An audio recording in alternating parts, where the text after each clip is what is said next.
অঙ্গরাজ্যের নির্বাচনের পরে কোনো বিজয়ী দল যদি কোনো রকমের কোনো বক্তব্য দিয়ে থাকে, সেটা তো আমাদের সোভারেন ইকুয়ালিটির ভিত্তিতে আমরা সেই জবাব দিতে পারি না। আমাদেরকে জানাতে হবে ভারতের কেন্দ্রীয় সরকারের পক্ষ থেকে যে বাংলাদেশ বর্ডারে বা ইন্ডিয়ান বর্ডারে তারা কিছু করতে চায় কিনা।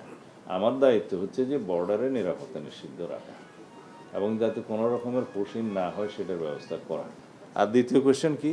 পশ্চিমবঙ্গের যে নির্বাচনের পর মুসলমানদের উপর অত্যাচার শুরু হলো, সেটা বাংলাদেশের সংখ্যালঘু আপনার কাছে কি খতিয়ান আছে যে অত্যাচার শুরু হয়েছে? এটা তো গণমাধ্যমে আসছে স্যার। গণমাধ্যমে ওভাবে আসে নাই, কিছু সোশ্যাল মিডিয়াতে পুরানো চিত্রটিত্র দিয়ে এসছে।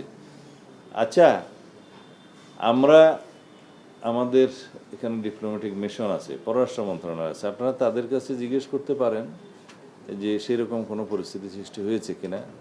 আমরা সীমান্ত পাহারা দেই, বিজিবি সতর্ক আছে কোনো রকমের যাতে পুশিং না হয়। আর সেরকম কোনো ঘটনা আমাদের এখানে এখনো নজরে আসেনি যে ওখানে অত্যাচার নির্যাতন শুরু হয়েছে।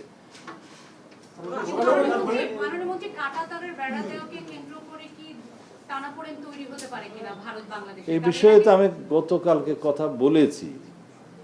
বাংলাদেশের সার্বভৌমত্ব আরেকটি দেশের সার্বভৌমত্ব, এটা হচ্ছে on the basis of sovereign equality. আমরা দুই দেশের সাথে সম্পর্ক বজায় রাখি। এখন কোনো দেশের অঙ্গরাজ্যের একটা নির্বাচন, স্থায়ী নির্বাচন কি হলো, তার ফলাফল কি হলো, সেটার প্রভাব কি হবে, সেটা তাদের সম্পূর্ণ আভ্যন্তরীণ ব্যাপার।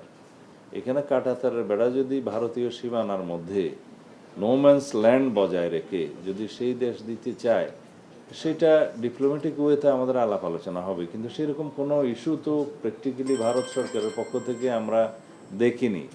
এখন অঙ্গরাজ্যের নির্বাচনের পরে কোনো বিজয়ী দল যদি কোনো রকমের কোনো বক্তব্য দিয়ে থাকে, সেটা তো আমাদের সোভারেন ইকুয়ালিটির ভিত্তিতে আমরা সেই জবাব দিতে পারি না। আমাদেরকে জানাতে হবে ভারতের কেন্দ্রীয় সরকারের পক্ষ থেকে যে বাংলাদেশ বর্ডারে বা ইন্ডিয়ান বর্ডারে তারা কিছু করতে চায় কিনা।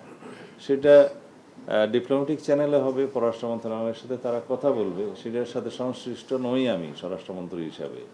আমার দায়িত্ব হচ্ছে যে বর্ডারে নিরাপত্তা নিশ্চিত রাখা এবং যাতে কোনো রকমের পুশিং না হয় সেটার ব্যবস্থা করা, আইনশৃঙ্খলা পরিস্থিতি সেই জায়গায় সমুন্নত রাখা।